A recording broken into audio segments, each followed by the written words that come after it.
আসসালামু আলাইকুম। সবাই কেমন আছেন? আশা করছি সবাই ভালো আছেন। আলহামদুলিল্লাহ আমরাও ভালো আছি। দেশের যে পরিস্থিতি, মন মানসিকতা সবার খুবই খারাপ ছিল। এই ভিডিওটা হচ্ছে গত শুক্রবারের ভিডিও। কিন্তু এতদিন দেশের যে পরিস্থিতি, শুধু অন্যান্য যে খবরগুলা কি হচ্ছে, কি হতে যাচ্ছে এগুলাই দেখতেছি। এই ভিডিওগুলো যে শেয়ার দিব ওই মন মানসিকতা তখন ছিল না। তো যাই হোক, আলহামদুলিল্লাহ বিজয় আমাদেরই। ছাত্র সমাজ যে বিজয়টা নিয়ে এসছে, দেশটা যে স্বাধীন করছে, এটাই হচ্ছে সবচেয়ে বড় বিজয় আমাদের। এটা হচ্ছে আমাদের নোয়াখালীর একটা বিখ্যাত পিঠা, নারিকেলের পিঠা, আবার অনেকে তেলের পিঠাও বলে। তো সকাল সকালে এই পিঠাগুলো বানিয়ে নেওয়া হচ্ছে। তারপরে এই যে রান্না বান্না, এই যে দেখেন বড় পাতিলে রান্না করা হচ্ছে। এগুলো হচ্ছে আমার ফুফাতো বোনের কাবিন হবে আর কি, বিয়ের। তো সেই জন্য তাদের বাড়ি থেকে, শ্বশুর বাড়ি থেকে মেহমান আসবে, আবার আমাদের ওই দিক থেকে মেহমান আছে। তো সব মিলাই অনেক কিছুই রান্নাবান্না হয়েছে। তো সব কিছুর ভিডিও আর নিলাম না, কারণ সব কিছু যে একা হাতে করব ওই সময়টাও পাই না। এটা হচ্ছে আমার পুকুরদের ঘর। মাশাল্লাহ, আমার পুকুর ঘরটা অনেক সুন্দর। সবাই অনেক পছন্দ করে পরিবেশ, ঘর সব কিছু মিলাই খুবই সুন্দর একটা পরিবেশ। তো এই তো এদিক থেকে আমরা সবাই মানে রান্নাবান্না শেষ করে রেডি হচ্ছি, সবাই সবার মতো করে মেহমান আসার আগে। তো ওই দিন ছিল শুক্রবার, সবাই আসছে, জুমার নামাজ পড়ে তারপরে আসছে। তো আমি আবার একা একাই সব কিছু করতেছি, মানে আমি ভিডিও করতেছি, আবার রান্নাবান্নার দিকটাও সামলাইতেছি। তো আগের দিনে আমরা কিছু রান্নাবান্না করে রেখেছি, বা সব কিছু মানে চিংড়ি মাছ, মুরগি এগুলো ভেজে কষায় এগুলো রেখে দিছি আর কি, ভালো করে, যাতে সকালে আমাদের তাড়াহুড়া না হয়। এই যে দেখেন বৃষ্টি হচ্ছে।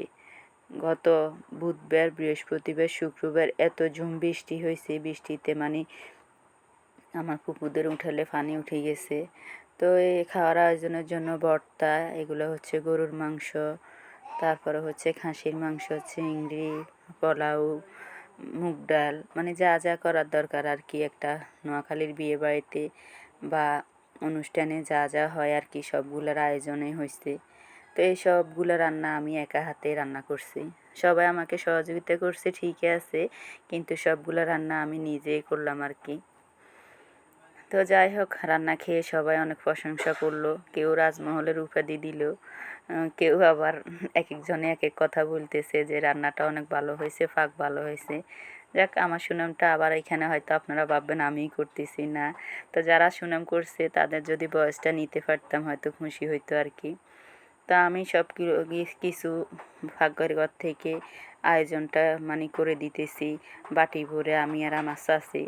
তো সবাই তো খাচ্ছে, মানে সব কিছু এনে রেখে যে সুন্দর করে ভিডিও করব, তখন ওই সময়টা ছিল না, কারণ পুরুষ মানুষ সব কিছুতে তাড়াহুড়া, এই আর কি। তারপরে এক পাশে আমরা আবার মহিলাদেরকেও খাওয়াতে বসাই দিছি। তো সবাই খাচ্ছে, মানে তারা গেছে জুমার নামাজের পরে, মানে 2:30টার দিকে, তখন তাদেরকে নাস্তা দেওয়ার কোনো সময় ছিল না। তো খাওয়া দাওয়া শেষ করার পরে আসার আগে তাদেরকে আবার নাস্তা দেওয়া হয়েছে। এই নাস্তাগুলোর আয়োজন করা হয়েছে আর কি। আরও অনেক কিছুই করার আয়োজন ছিল, কিন্তু এত বৃষ্টি, মানে যে আমরা পাকঘরে রান্না করতে বসবো বা কোনো একটা আয়োজন করব, এত অবস্থা খারাপ ছিল। সারা দিনের বৃষ্টি, তারাও আসছে ভিজি ভিজি, আবার যাওয়ার সময় ভিজি ভিজি গেছে। এই হইল অবস্থা আর কি। তো সবার খাওয়া দাওয়া শেষে এই যে এখন কাবিনটা লেখালেখি হবে আর কি। তো এই তো কাবিনটা লেখালেখি শেষ হয়েছে।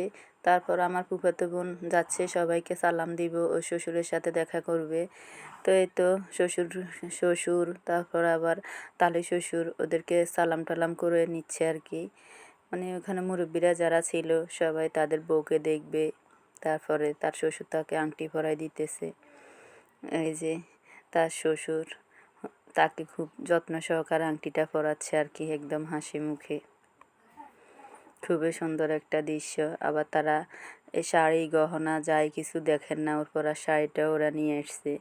আমাদের নোয়াখালীতে কাবিন যখন হয় তখন আমরা এটাকে বলি ফর্দ, আর ডাকাতে বলে কাবিন। কাবিন আর ফর্দ পাই একই, তবে আবার এই দিন আবার কাবিন টাবিনও লেখা হয়। তারপর সব কিছুর আনুষ্ঠানিকতা শেষ হওয়ার পরে ওরা চলে যাচ্ছে, ওর শ্বশুরবাড়ি যে লোকজনরা এসছে সবাই যাচ্ছে। তো এই তো সবাই আমার ফুফাতো বোনের জন্য দোয়া করবেন, যাতে ওর নতুন সংসার, শ্বশুরবাড়ির লোকজন সব কিছুই ভালো হয়, সেই কামনাই করবেন সবাই। তো সবাই যেন তার মনের মতো হয়, সেও যেন সবার মনের মতো চলতে পারে, আমরাও দোয়া করি, এটাই। তো এই তো সবাই যাচ্ছে, দেখেন তাদের উঠানে কত পানি, মানে সামনের উঠানে একটু কম আছে, পিছনের উঠানটাতে বেশি আছে। তো কথা বলতে বলতে আপনাদের কাছে এখনও একটা লাইক চাওয়া হয় নাই। যারা আমার এই ভিডিওটি দেখেছেন বা এখনও পর্যন্ত একটা লাইক কমেন্ট করেননি, তো একটা লাইক কমেন্ট করে পাশে থাকবেন। আপনার একটা লাইক আমাদেরকে অনেক দূর নিয়ে যাবে। যারা ইউটিউব চ্যানেল থেকে দেখেন, ইউটিউব চ্যানেলটি সাবস্ক্রাইব করে পাশে থাকবেন। আর যারা এই কাজটি করে ফেলেছেন তাদেরকে জানাই অসংখ্য অসংখ্য ধন্যবাদ। তো এই তো সবাই যাচ্ছে আর কি। এই কয়দিনের টানা বৃষ্টিতে ওদের উঠানে পানি উঠে গেছে, দেখেন ওরা পানির ভিতরে আস্তে আস্তে যাচ্ছে আর কি। তো এই ভিডিওটা গত শুক্রবারের ভিডিও। দেশের পরিস্থিতি এত খারাপ যে কোনো ভিডিও শেয়ার করব বা কথা বলবো ওই মন মানসিকতা ছিল না, তাই একটু দেরি হলো। তো সবাই ভালো থাকবেন, আল্লাহ হাফেজ।